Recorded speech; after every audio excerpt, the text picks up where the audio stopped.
वरण करण्यासाठी लागणारं साहित्य: 1 मोठा चमचा तेल, अर्धा चमचा मोहरी, 2 सुक्या लाल मिरच्या, कढीपत्ता, पाणी, मीठ। डाळ घोटून घेत आता मोहरीच्या फोडणीत सुक्या लाल मिरच्या, कढीपत्ता आणि शिजवलेली डाळ, पाणी आणि चवीप्रमाणे मीठ घालायचं। याला एक उकळी काढायची। झालं आपलं सात्विक वरण तयार। तर सगळ्यात आधी तूर डाळ मी इथे घेतलेली आहे। कुकर लावण्यापासून आपण सुरू करूयात। आपण इथे ही कोकणी पद्धतीची डाळ कशी बनवायची ते बघतोय। दालीथोळ ज्याला असं म्हणतात। एक्झॅक्ट सेम ऑथेंटिक नाही करत आहोत रेसिपी, थोडेसे व्हेरिएशन्स मी यामध्ये करतेय। डाळ स्वच्छ धुवून झाले की यामध्ये घालूयात पाणी। ओरिजिनल रेसिपीमध्ये हळद आणि टोमॅटो वापरत नाही, पण मी आज वापरते। हळद घालते, बारीक चिरलेलं टोमॅटो, हिरव्या मिरचीचे तुकडे आणि आल्याचा किस। आता तांदूळही आपण धुवून घेऊयात स्वच्छ।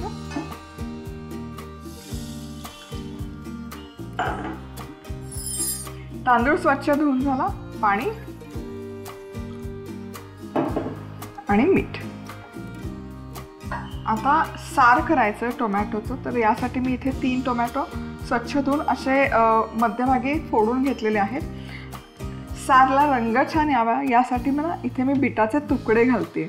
यामुळे एकतर पौष्टिकपणा पण वाढतो त्या टोमॅटो सारचा आणि त्याच सोबत चवही छान लागते।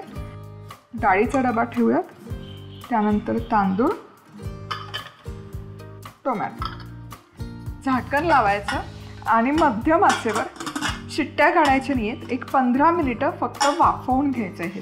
लो टू मिडियम हीटवर फक्त वाफवून घेतलेत सगळे जिन्नस। आता चेक करूयात। तुम्ही बघू शकाल टोमॅटो मस्त शिजलेलं आहे।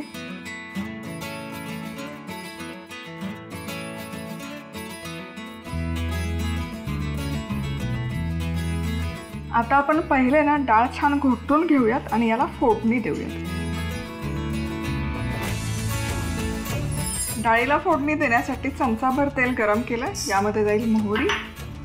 मोहरी छान तडतडली की सुक्या लाल मिरच्या, कढीपत्ता आणि आता यामध्ये घालूयात ही डाळ जी आपण शिजवून घेतली आहे। थोडंसं पाणी कन्सिस्टन्सी ॲडजस्ट करण्याइतपत, चवीपुरतं मीठ आणि मस्तपैकी एक उकळी काढून घेऊयात। मस्त अशी डाळीला उकळी यायला सुरू झालेलं आहे आणि आपली सात्विक अशी दालीथोळ पण बनवून तयार आहे।